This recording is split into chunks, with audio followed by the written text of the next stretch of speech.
Imagine this. You're given your favorite treat in the world. Let's say it's a marshmallow. But if you wait for 15 minutes, you'll be given two. How many of you would go for the first one? By a show of hands. Okay, some of you. Yeah, me too. It's hard to wait when your favorite treat is right in front of you, right?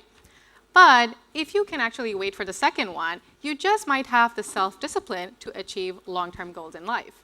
This famous marshmallow experiment by Walter Meskel shows the effects of delayed gratification on children.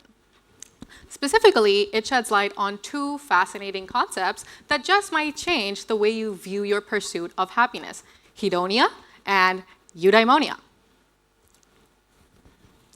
Hedonia is all about short-term fulfillment. It's the belief that the primary goals of life are the pursuit of pleasure and the avoidance of pain. And it's more to do with the self than the world around us. Eudaimonia, on the other hand, is all about long-term fulfillment instead of the immediate gratification we usually crave. It focuses on living a meaningful life, pursuing our goals, and realizing our true potential. It tells us to pursue activities and relationships that contribute to our well-being, that contribute to the world around us, and also ourselves at the same time. So the marshmallow experiment showed that the more a child could delay gratification, meaning if they could wait for their second marshmallow, the higher their chances of success would be in the future. The researchers tracked the children's progress over a course of 40 years and consistently found that those who could wait for their second marshmallow did better than those who couldn't across multiple metrics, including improved academic performance, higher earning potential, and also better overall health and well-being. Put simply, these experiments showed evidence that our capacity to delay gratification, meaning just waiting a little bit in the short term, was a crucial factor in success for later in life. So sure, a eudaimonic view of life means giving up some of that short-term happiness for long-term gains. This means getting out of bed even though we'd rather scroll on our phones or sleep, chugging down a Red Bull, and getting ourselves to touch the syllabus that we've ignored for the past 3 months. We're living on coffee and existential dread in the short term, but that A in the long term will definitely make up for it. But all this talk about delayed gratification and short-term sacrifices for long-term gain sounds really intimidating, right? If we're always thinking long-term, when do we have time for any fun? Do I have to isolate myself at the top of a mountain and become an enlightened monk to be happy? Is happiness a concept that's always out of reach? Well, research shows that the optimal life does not lie in pursuing eudaimonia alone.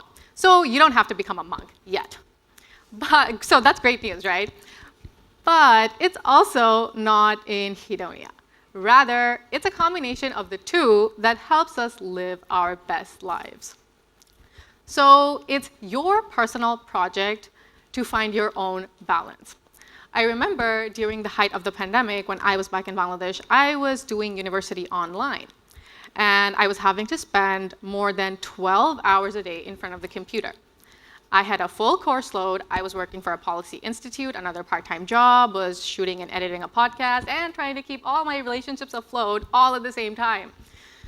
For some reason, I thought doing all of that was a great idea. Spoiler alert, it was not. So what do you think happened? I was stretched very thin and had no time to spare for myself. I convinced myself I had to do it all because I'm in my early 20s, because the world had drilled it into me that I needed to enter the rat race, surpass everyone else, and be the best at everything all at once. I thought I needed to get ahead of everyone. But in less than a year, I was burnt out. All these commitments I signed up for were not necessarily detrimental individually, but all together, they had become an enormous mountain looming over me, taking 50 to 60 hours a week from me.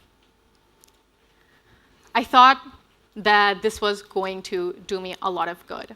I thought I needed to get ahead of everyone else. I let the crushing weight of eudaimonia drive me under a crushing weight of responsibilities. And after a lot of thought and multiple breakdowns, I'm not gonna lie, I ended up taking some of that weight off my plate.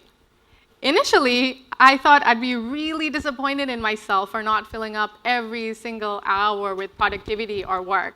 But you know what? I finally had time to breathe. I even had time to rewatch Sherlock. And that's important to me, okay? Balance was restored. So most of us are convinced that going fast in life will ensure success, or that everything needs to go exactly according to our plans for us to be happy, which isn't necessarily true. Someone once said to me, anything worth doing is worth doing poorly. What this means is that we don't always have to be perfect. Sometimes it's okay to cut ourselves some slack, just show up, just get it done without overthinking every single thing that happens. It's also better to imagine people as collaborators instead of competitors with all of us on the journey of life, trying to find a balance and not rupture the space-time continuum overthinking every small decision. So a lot of people actually get really shocked when I tell them I don't feel unhappy or cheated out of my university life despite spending 2 years of it online. Yeah, I went overboard at times, but I ended up doing the things that made me feel fulfilled. And I know that if I had wasted my time instead, I would have felt really disheartened. I came to Japan in due time, I did the things I needed to do, and now I'm even graduating earlier than expected.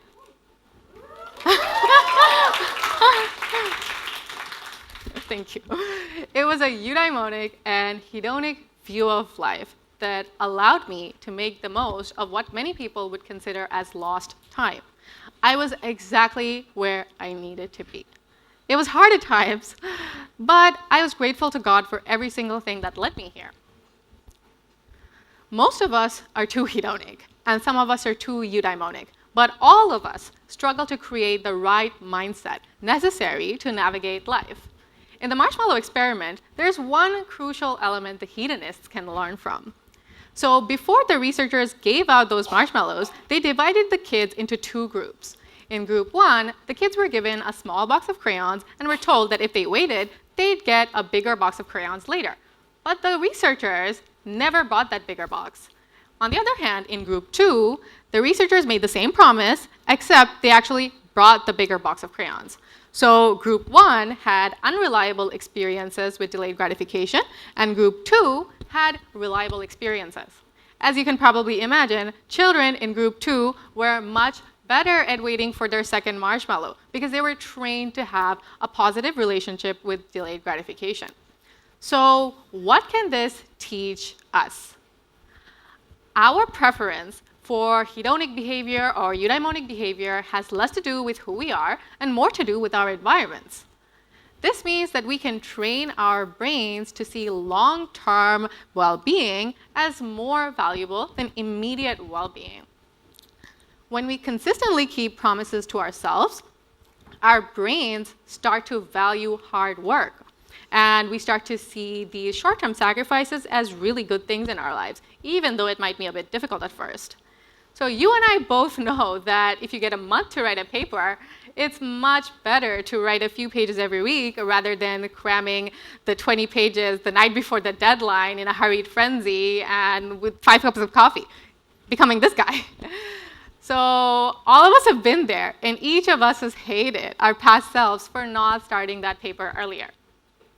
By accomplishing a few pages every week, we give our brains the dopamine it needs to value consistent hard work. So only then we start to value consistency over the endless cycle of procrastination we usually get stuck in whenever hedonism strikes. So as for the eudaimonists, the best thing would be to take it easier. Please, don't enter the rat race. Take yourself out of it. Don't fill up every single moment with work or productivity. And certainly, don't try to solve your friend's 5th breakup of the week at 3 in the morning.